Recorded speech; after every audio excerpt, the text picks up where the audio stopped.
مور کو جنت سے کیوں نکالا گیا؟ بسم اللہ الرحمن الرحیم۔ السلام علیکم ورحمۃ اللہ وبرکاتہ۔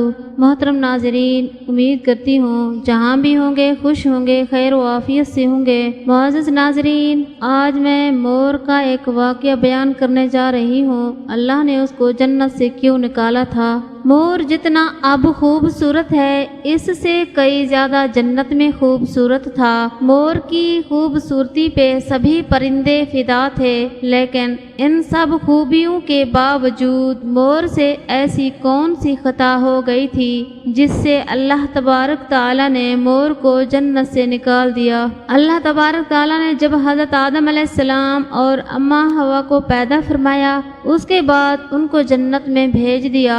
وہ دونوں جنت میں بہت ہی پرسکون رہتے تھے، بہت ہی لذیذ میوے پھل کھایا کرتے تھے، لیکن ایک اناج جس کو کھانے سے اللہ پاک نے انہیں منع فرمایا، اور وہ اناج گندم تھا۔ چونکہ شیطان حضرت آدم علیہ السلام کی وجہ سے ہی جنت سے نکالا جا چکا تھا، اسی وجہ سے شیطان کی حضرت آدم علیہ السلام سے دشمنی ہو گئی تھی۔ شیطان یہ چاہتا تھا کہ وہ کسی بھی طرح حضرت آدم علیہ السلام کو جنت سے نکال دے اور ساتھ میں اماں حوا کو بھی جنت سے نکال دے۔ جب شیطان کو یہ خبر ہوئی کہ حضرت آدم علیہ السلام کو تمام میوے کھانے کی اجازت ہے لیکن گندم کھانے کی اجازت نہیں ہے، تو شیطان انتقام کی آگ دل میں لیے جنت کے دروازے کے پاس بیٹھ گیا اور 300 سال تک وہاں پر بیٹھا رہا کہ کوئی جنت کے دروازے سے باہر آئے اور شیطان اس سے بات کر سکے۔ ایک دن اچانک سے مور جنت سے باہر آ گیا۔ شیطان اس کو دیکھتے ہی بہت خوش ہو گیا۔ شیطان نے پوچھا، اے خوبصورت پرندے، تم کون ہو؟ مور بولا، میں مور ہوں، اب تم اپنا تعارف کراؤ۔ شیطان نے جواب دیا کہ میں عالم کروبیہ کا ایک فرشتہ ہوں، میں اللہ پاک کی عبادت سے ایک پل بھی غافل نہیں ہوں۔ میں چاہتا ہوں کہ میں جنت میں جاؤں، وہاں کی نعمتوں کا اپنی آنکھوں سے مشاہدہ کروں۔ شیطان مور سے کہنے لگا، تم مجھے جنت کے اندر لے جاؤ، میں تمہیں 3 ایسی باتیں بتاؤں گا جس سے تمہیں ابدی زندگی حاصل ہو جائے گی، تمہیں بڑھاپا اور بیماری نہیں آئے گی، تم ہمیشہ جنت میں ہی رہو گے۔ شیطان کی یہ باتیں سن کر لالچ میں آ کر مور نے کہا، مجھ میں تو اتنی طاقت نہیں ہے کہ میں تمہیں جنت کے اندر لے جاؤں، لیکن ایک سانپ میرا دوست ہے، وہ شاید تمہاری مدد کر سکے۔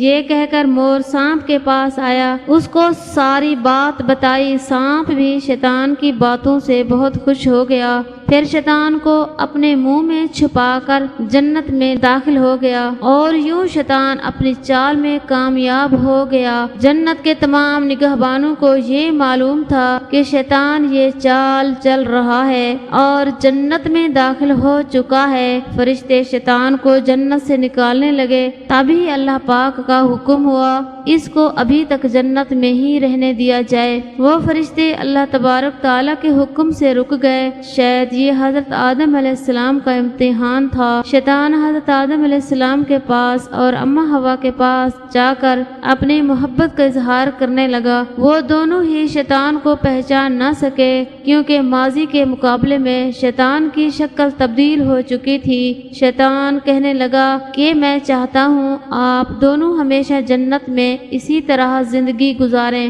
ہمیشہ خوش رہیں۔ حضرت آدم علیہ السلام اس کی بات بہت غور سے سننے لگے۔ شیطان نے کہا، اگر آپ میری بات مان جائیں تو آپ کو جنت کی اور بھی تمام سہولتیں ملیں گی۔ حضرت آدم علیہ السلام شیطان کے بہکاوے میں آ کر کہنے لگے کہ یہ کس طرح ممکن ہے؟ شیطان کہنے لگا، ایک گندم کا دانہ اگر آپ دونوں چکھ لیں تو آپ کو ابدی حیات حاصل ہو جائے گی اور آپ جنت میں ہی رہیں گے۔ یہ بات سن کر حضرت آدم علیہ السلام کے دل میں رجحان پیدا ہوا، لیکن ان کے دل میں اللہ کی نافرمانی کا خوف غالب آ گیا۔ جبکہ اماں حوا شیطان کی باتوں میں آ گئی، جس پر اماں حوا نے حضرت آدم علیہ السلام کو راضی کر لیا۔ پھر اس کے بعد ان دونوں نے اس گندم کے دانے کو چکھ لیا۔ جیسے ہی گندم کا دانہ ان کے اندر گیا تو دونوں کے 70 واضح واضح ہو گئے، جس کے بعد دونوں اپنے اپنے ستر چھپانے لگے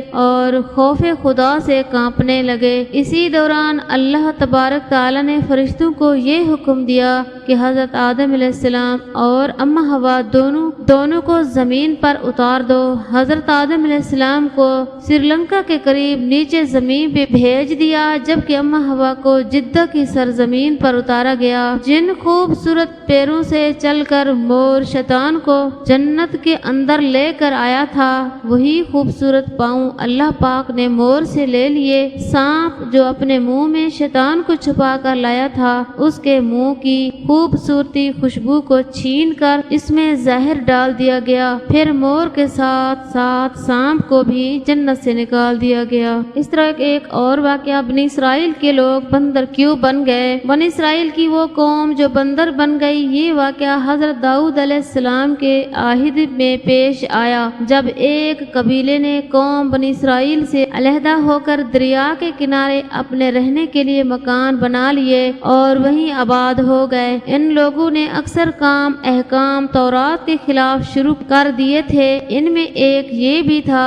وہ ہفتے کے دن مچھلی کا شکار نہ کیا کریں اور نہ ہی دنیا کی کوئی خرید و فروخت کریں۔ ان لوگوں نے کوئی پرواہ نہ کی اور اپنی من مرضی سے کام لینے لگے۔ جب اس قوم نے اللہ تعالیٰ کی نافرمانی شروع کی تو پھر ان کی آزمائش کے واسطے اللہ تعالیٰ نے دریا کی مچھلیوں کو حکم دیا کہ ہفتے کے دن دریا سے نکل کر ساحل پر آ کر اپنے کھیل کود میں مشغول رہیں اور باقی دنوں میں دریا میں جا رہے ہیں۔ بس اللہ تعالیٰ کے حکم سے مچھلیاں ہفتے کے دن دریا سے نکل کر کنارے پر آ کر پھرتی رہتی اور ہفتے کے علاوہ دوسرے دنوں میں دریا کے اندر چلی جاتی۔ آخر یہودیوں نے ان کو دیکھ کر لالچ سے ایک چال چلی کہ انہوں نے دریا کے کنارے پر نہر کھود کر وہاں اپنے جال ڈال دیے، کیونکہ ہفتے کے دن مچھلی دریا سے آ کر کھیل کود کے بعد دوبارہ دریا میں واپس چلی جاتی تھی۔ آخر وہ سب ہفتے کے دن نہر میں جال ڈال کر رکھتے اور صبح اٹھ کر اتوار والے دن مچھلی کو اپنی ضرورت اور آرزو کے مطابق پکڑ کر کھا لیتے۔ اپنی بڑی دانش مندی سے کام لے کر اللہ کو چکمہ دینا چاہ رہے تھے، لیکن اللہ تو ان کی تدبیروں سے خوب آگاہ تھے کہ وہ جیسا کر رہے تھے وہ اپنے لیے عذاب الہی کو دعوت دے رہے تھے۔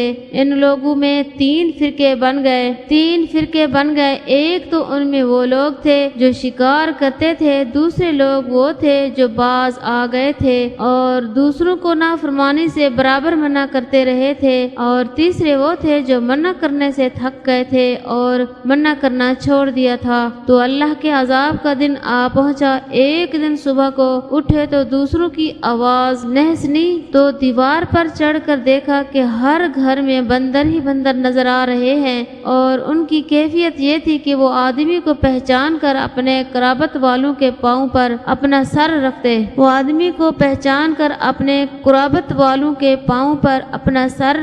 اور پاؤں چاٹنے لگتے۔ بلاخر وہ اپنے برے حال سے 3 دن میں سب کے سب مر گئے۔ تو مسلمانوں، نافرمانی کے سبب اللہ تعالیٰ کے حکم سے بنی اسرائیل کے چہروں کو مسخ کیا گیا، یعنی ان کی شکلیں بندروں جیسی ہو گئیں، اور ہم لوگ جو کہ ختم النبیین صلی اللہ علیہ وآلہ وسلم کی امت میں سے ہیں، اس لیے زمانے میں گناہوں کے باوجود حضور صلی اللہ علیہ وآلہ وسلم کی وجہ سے ہمارے چہرے مسخ نہیں کیے جا رہے، لیکن یاد رہے قیامت کے دن اس نافرمانی کی سزا ذلت مسخ سے کم نہ ہوگی۔ اللہ پاک ہم سب کو نیک عمل کرنے کی توفیق عطا فرمائے اور حضور صلی اللہ علیہ وآلہ وسلم کی سنت پر عمل کرنے کی توفیق عطا فرمائے، آمین۔